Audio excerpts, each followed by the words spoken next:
Hello, my name is Thomas Laskowski, and welcome to a case for forecast events. Um, Briefly, I'm a trader. I like dabbling with a world of different things, coming from the equity world as a retail trader, investor, whatever, into the options market, into what be now the forecast events thing. I kind of want to dabble around and kind of replicate something that I create in college. And here we go. So for the agenda, just running through the concept, my data, the interpretation and analysis, live application, kind of ramble and spiel, and then just kind of conclusion and summary. So conceptually, as a trader, as my company, whatever, I don't have access to futures, and while that irritates me a little, there's a level that it seems like you can replicate the same kind of products and trade ideas per se through forecast events. Now, you might be scared. Don't worry. This is price data for yen for the last, I guess since the beginning of the year. This is 81, 82 days of data ending on yesterday. Now, you might be frightened. Well, I have my predicted outputs right underneath my camera, or my webcam here, along with some residuals. I wasn't too certain on that, but to capture this, the data is the intraday, the high and low, the open and close, and predicted values from a regressive analysis, and just kind of capture that price action, that gut feel that I guess as a trader, you kind of, or equity trader, whatever, or investor, you kind of instinctively may or may not obtain.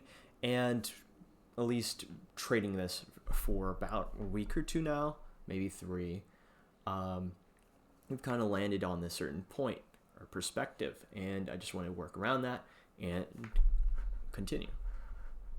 Continuing, right? Here's my regression.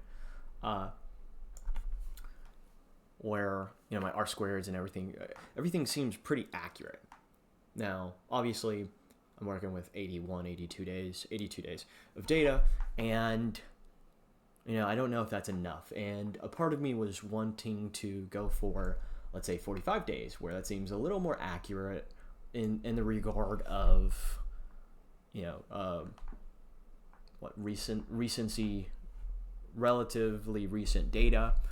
Relevant data, and maybe some of this should be purged, right? Like if I wanted to say Q1 or data and then just use that to forecast Q2s, it'd be a little tricky.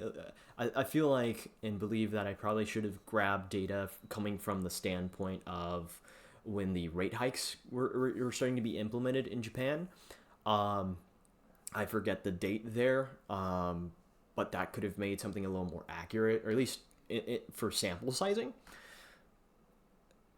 But in that degree, it's just like, okay, well, what's the formula I could use to kind of predict something here? Or like the price of yen at close, or the value of yen, however you want to describe this. Coming from a more pricing analyst kind of perspective, or how I would imagine what a pricing analyst to kind of go at. I was like, well, how do I figure out what the price point is going to be at close or at expiration? And I rounded up a little, barely. I didn't really see that it would change things drastically, but just to model something or get a snap capture from the last, I guess, every trading day so far of this year, this is the capture point, and going from there has been an interesting time, especially trying to apply this in the regard where 2% of total company value is tradable in forecast events versus like not having access to futures versus like short puts and what other tools, investment tools and things in the investor or the trader's toolbox. Now, this is just to visualize this, right? This is what you see like on at least on Interactive Brokers' website for some of this data on the last 2 days of trading per se.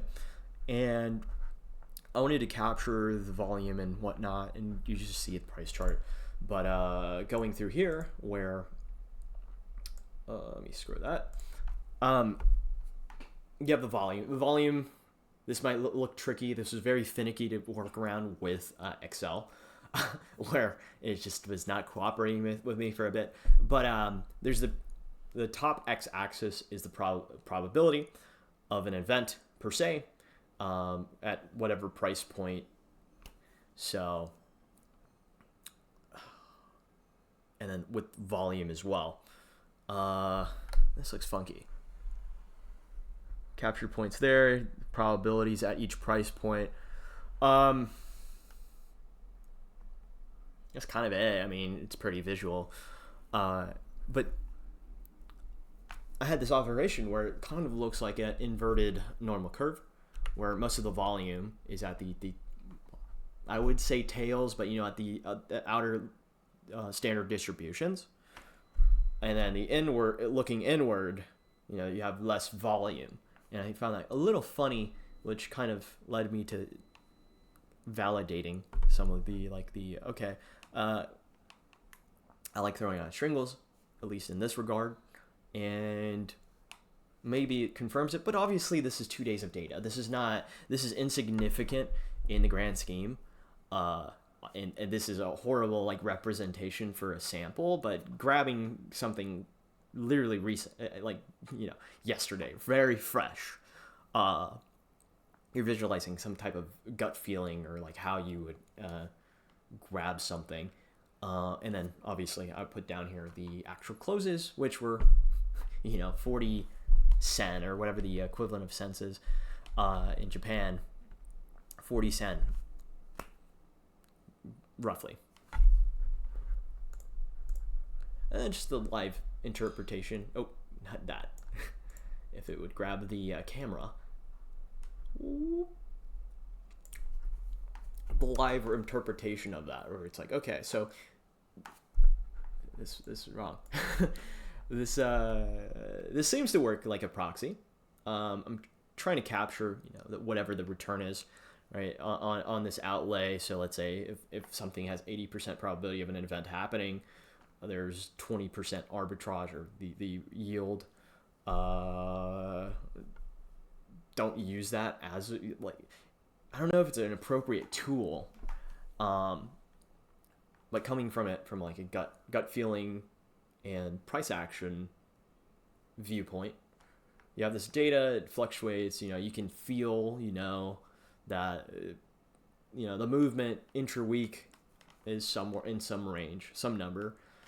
And then obviously a little or low level applied statistics, where it's okay, so at what probability, what's the combined event, what is the combined return per se. I didn't really do that here, but you could, I guess, just extrapolate that a little.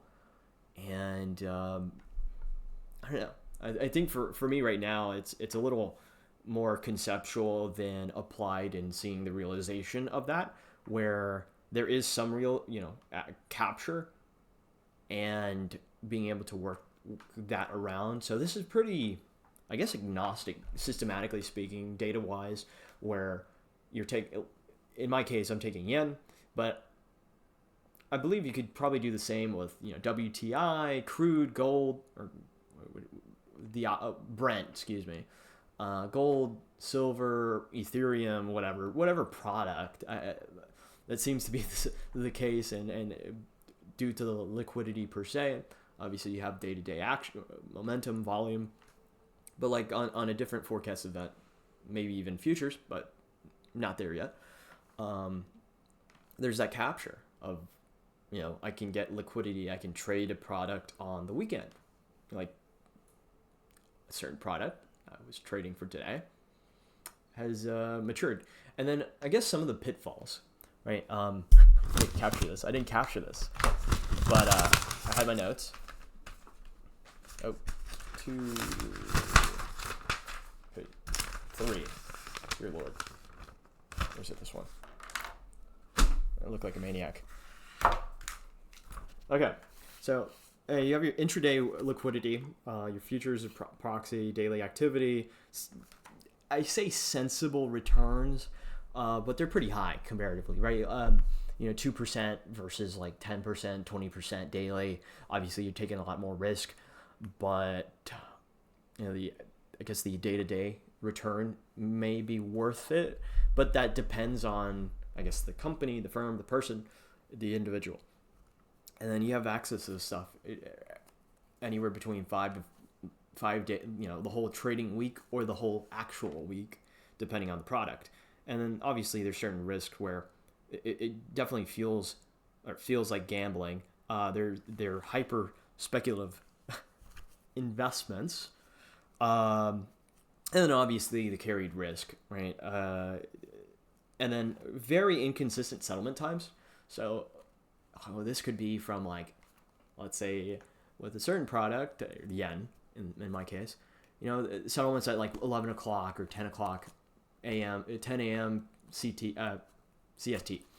Or, another product settles at 4, but the settlement isn't till 10 o'clock or 4 o'clock or 6 o'clock. So these super strange settlement times, right? It's like T+1 or, the settlement's like at some random time. And, obviously coming from a liquidity standpoint, I want liquidity intraday. I don't want liquidity. I want, capture this in order to redeploy immediately,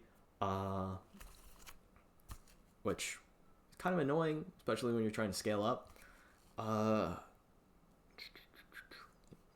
Just inconsistent crediting, and you have the wide range of products you can trade, speculate, whatever, on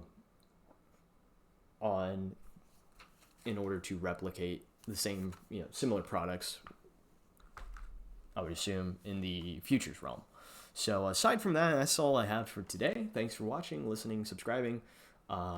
Catch me next week. I'll have another project, and feel free to join me along this ride. These will be a substitute for founder logs for the foreseeable few weeks. Thank you, and bye.